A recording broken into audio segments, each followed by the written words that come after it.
CP Radhakrishnan ने उपराष्ट्रपति पद के लिए किया नामांकन। उपराष्ट्रपति उम्मीदवार के नामांकन में एनडीए ने दिखाई ताकत, विपक्ष की हार पक्की। विपक्ष के उपराष्ट्रपति उम्मीदवार का पर्दाफाश। अमित मालविया ने बताया, सुदर्शन रेड्डी के एक फैसले ने नक्सलवाद के खिलाफ भारत की लड़ाई को कमजोर किया था। उपराष्ट्रपति पद के लिए एनडीए उम्मीदवार सीपी राधाकृष्णन ने अपना नामांकन दाखिल कर दिया। इस दौरान उनके साथ पीएम मोदी, रक्षा मंत्री राजनाथ सिंह, गृह मंत्री अमित शाह, भाजपा अध्यक्ष जेपी नड्डा, केंद्रीय मंत्री नितिन गडकरी, केंद्रीय मंत्री किरण रिजिजू, केंद्रीय मंत्री जीतन राम मांझी और साथ साथ भाजपा और एनडीए के तमाम नेता मौजूद रहे। और यहाँ पर एनडीए की जो संयुक्त, आप कह सकते हैं कि जो ताकत है, वो ताकत नजर आई, जो विपक्ष के लिए काफी चौंकाने वाला हो सकता है। जानकारी के मुताबिक पीएम मोदी ने रिटर्निंग ऑफिसर को नामांकन पत्रों के 4 सेट सौंपे हैं। नामांकन पत्रों के इन 4 सेटों में पीएम मोदी, रक्षा मंत्री राजनाथ सिंह, गृह मंत्री अमित शाह और जदयू के नेता राजीव रंजन सिंह मुख्य प्रस्तावक हैं। इससे पहले सीपी राधाकृष्णन ने जो है केंद्रीय मंत्री प्रहलाद जोशी, किरण रिजिजू, अर्जुन राम मेघवाल, धर्मेंद्र प्रधान, राम मोहन नायडू, एल मुरुगन और भाजपा नेता विनोद तावड़े की मौजूदगी में संसद परिसर में उपराष्ट्रपति चुनाव के लिए नामांकन दाखिल करने से पहले महात्मा गांधी को पुष्पांजलि जो है अर्पित की थी। सीपी राधाकृष्णन के बारे में जानिए।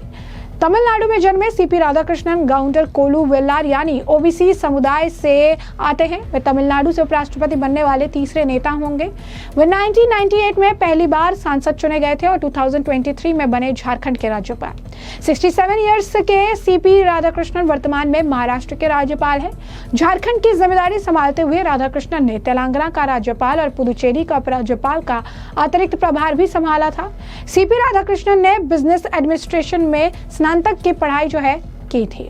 वहीं आपको बता दें कि कल विपक्ष के जो उम्मीदवार हैं पूर्व जस्टिस रेड्डी, वो उपराष्ट्रपति पद के लिए नामांकन भरने वाले हैं। तो विपक्ष की तरफ से उपराष्ट्रपति पद के जो उम्मीदवार हैं जस्टिस बी सुदर्शन रेड्डी कल अपना नामांकन दाखिल करेंगे।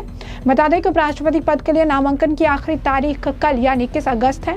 वहीं इंडी गठबंधन के उपराष्ट्रपति पद के उम्मीदवार बनाए जाने को लेकर सुप्रीम कोर्ट के पूर्व न्यायाधीश जस्टिस बी सुदर्शन रेड्डी ने कहा है कि मैं इससे खुश हूँ, मैं अपने नामांकन से खुश हूँ। अगर यह अप्रिय होता तो मैं ये यात्रा क्यों करता और आगे क्यों बढ़ता, मैं इससे खुश हूं। लेकिन आपको बता दें कि अब विपक्ष के जो उपराष्ट्रपति पद के उम्मीदवार है उसे लेकर अमित मालविया ने बड़ा खुलासा कर दिया है। लेकिन इससे ठीक पहले आप सुनिए कि सीपी राधाकृष्णन को लेकर जो नामांकन दाखिल किया है उसे लेकर बीजेपी के जो नेता हैं वो उन्हें बधाई दे रही हैं। इस मामले को लेकर बीजेपी के नेता दिनेश शर्मा क्या कुछ कह रही हैं, जरा सुनिए। लोकतंत्र के मंदिर में एक सब विश्व संकृत लोकतंत्र की रक्षण का भाव रखने वाला पुरुष के प्रवेश की ये आहट है। और मैं समझता हूँ कि लोगों के दिल में आदरणीय राधाकृष्णन जी के प्रति आदर भाव है। उनसे शुचिता और पारदर्शिता की अपेक्षाएं लोगों की बहुत ज़्यादा हैं। और मैं समझता हूँ एक सुयोग्य पुरुष इस चुनाव में विजयी होकर आएगा। ये सदन के लिए बहुत बड़ी बात है, राज्यसभा के लिए। विपक्ष को तो बड़ा सा हाल फूल माला लेकर तैयार रहना चाहिए थे इसके स्वागत के लिए, क्योंकि पीएम किसका? पीएम भाजपा एनडीए के। सीएम किसके ज़्यादा? 80% जो सीएम है वो एनडीए की, बीजेपी या उनके समर्थित दलों के। और कानून किसके बारे में ला रहे हैं? पीएम, सीएम, मंत्री और ऐसे जनप्रतिनिधियों के खिलाफ। ये भ्रष्टाचार के खिलाफ प्रधानमंत्री जी का हंटर है। और विपक्ष की चिल्लाहट ये है कि जब जब भ्रष्टाचार पर चोट होती है तो विपक्ष इसको अपने व्यक्तिगत के ऊपर चोट मान लेता है। काहे को भ्रष्टाचार करो, काहे को इस प्रकार की आपको वेदना झेलना पड़े। ये विपक्ष के अंतर मन में छुपा हुआ भय का जिन्न निकल रहा है, जो इस प्रकार की चीज का वो विरोध कर रहे हैं। जैसे कि आपने उनका बयान सुना, इसके साथ साथ आपको बता दें कि मुख्तार अब्बास नकवी जो हैं उनका भी बयान सामने आया है। क्या कुछ कहना है उनका, सुनिए। चंद्रन जी है वो बहुत ही अनुभवी व्यक्तित्व के हैं, बहुत सुलझे हुए लीडर हैं। और मैं उनके साथ लोकसभा में मेरा रहने का अनुभव है। उनका जो है वो सियासी, सामाजिक, संसदीय जो उनका अनुभव है वो बहुत ही शानदार है। और इसलिए जो है वो आदर्श स्थिति यही होगी कि सभी लोग मिल करके, विपक्ष भी निर्विरोध तरीके से जो है वो उपराष्ट्रपति का चुनाव करे। ये जो है वो अच्छी स्थिति होगी। Let's wait and watch. तो लगातार बीजेपी के जो नेता हैं वो सीपी राधाकृष्णन को लेकर बधाई दे रही हैं, नामांकन दाखिल कर लिया है और उन्हें एक योग्य जो है व्यक्ति बता रही हैं उपराष्ट्रपति पद के लिए। ये भी कह रही है कि हम सब उनके साथ हैं और हम मिलकर जो है उन्हें उपराष्ट्रपति पद के लिए जो है हम अपना समर्थन देंगे। वहीं अब अमित मालविया की बात कर लेते हैं। तो अमित मालविया ने अब विपक्ष के जो उम्मीदवार हैं उन्हें लेकर, सुदर्शन रेड्डी को लेकर बड़ा खुलासा किया है। अमित मालविया बीजेपी IT सेल प्रमुख लिखते हैं कि सर्वोच्च न्यायालय के पूर्व न्यायाधीश बी सुदर्शन रेड्डी, जिन्हें अब भारतीय राष्ट्रीय कांग्रेस गठबंधन द्वारा उपराष्ट्रपति पद के लिए नामित किया जा रहा है, उस फैसले के लिए याद किया जाता है जिसने नक्सलवाद के खिलाफ भारत की लड़ाई को कमजोर किया था। 5 जुलाई 2011 को न्यायमूर्ति रेड्डी ने सलवा जुर्म मामले में फैसला सुनाया था, जिसमें छत्तीसगढ़ सरकार की माओवादी विरोधियों से लड़ने के लिए आदिवासी युवाओं को हथियार बंद करने की नीति को रद्द कर दिया गया था। यह फैसला दिल्ली विश्वविद्यालय की प्रोफेसर नंदिनी सुदर की याचिका पर आया था, जिन पर लंबे समय से नक्सली समूह से निकटता का आरोप है और बस्तर में हत्या की FIR में भी उनका नाम था।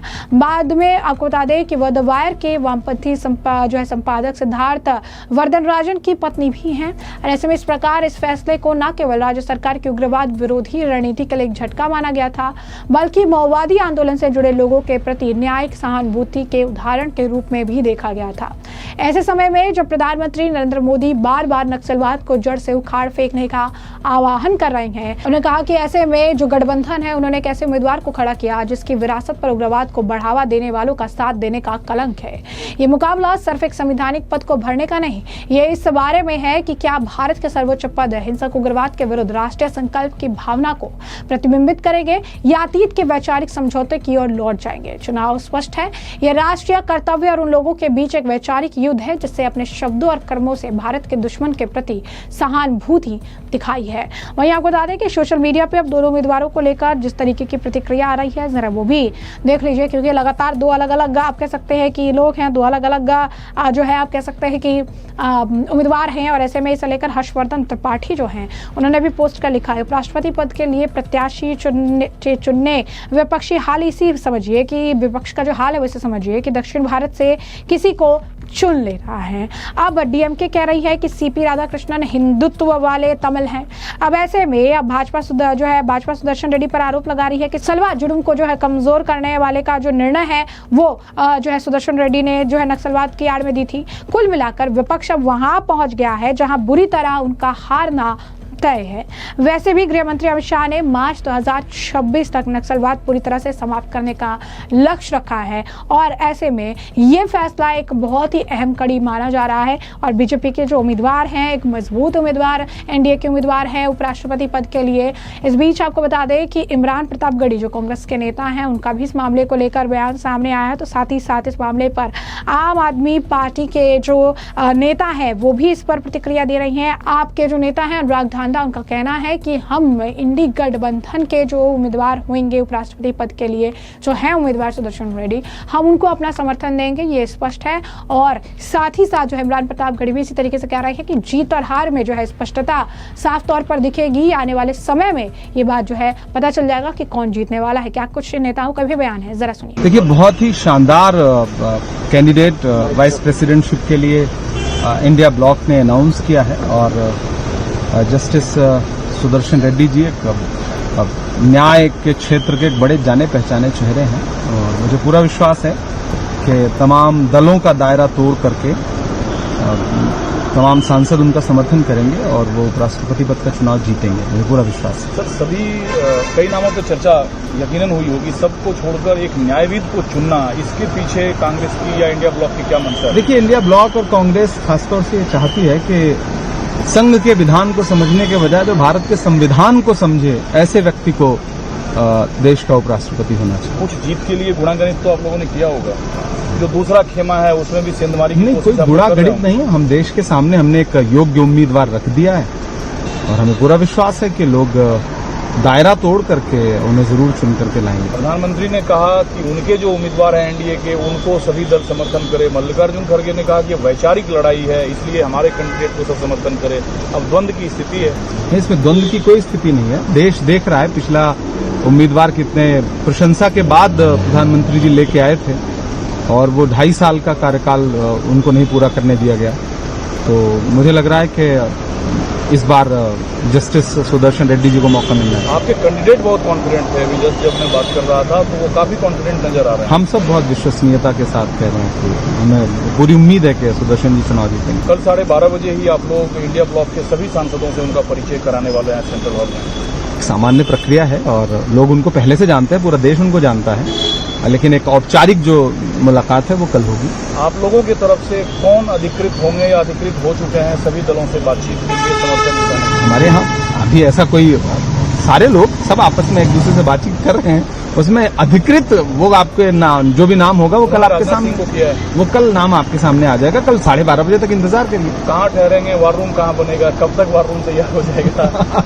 मुझे लग रहा है थोड़ा इंतजार करिए, ANI खोजता रहे, पता चल ही जाएगा। ये निश्चित तौर पर जिस तरीके से उपराष्ट्रपति जी ने पद छोड़ा उसको लेकर के ढेरों सवाल लोगों के मन में, लोगों के जहन में तैर रहे हैं और उसके बीच में अब ये चुनाव हो रहा है। तो आम आदमी पार्टी का भी स्पष्ट मत है, जो विपक्षी दलों की तरफ से उम्मीदवार खड़े किए जा रहे हैं उनको आम आदमी पार्टी भी अपना पूरा समर्थन देती है और ये एक मजबूत फाइट इसमें इस चुनाव में होने जा रही है। और निश्चित तौर पर हम ये उम्मीद करते हैं कि जो इसमें सत्ता पक्ष जो उम्मीदवार खड़े कर रहे हैं वो नैतिक अधिकार खो चुके हैं। जब उपराष्ट्रपति जी ने इस्तीफा दिया तो किन कारणों से दिया, पहले उसको स्पष्ट करके उनको दोबारा अपना उम्मीदवार उतारना चाहिए। तो जैसे कि आपने तमाम नेताओं के बयान सुने और हमने आपको जो पूरा मामला है ये बड़े विस्तार से बताया कि ये पूरा मामला क्या है और अब इस पूरे मामले पर अब आपकी भी जो राय हो हमें कमेंट सेक्शन में कमेंट करके जरूर से जरूर साझा करिएगा।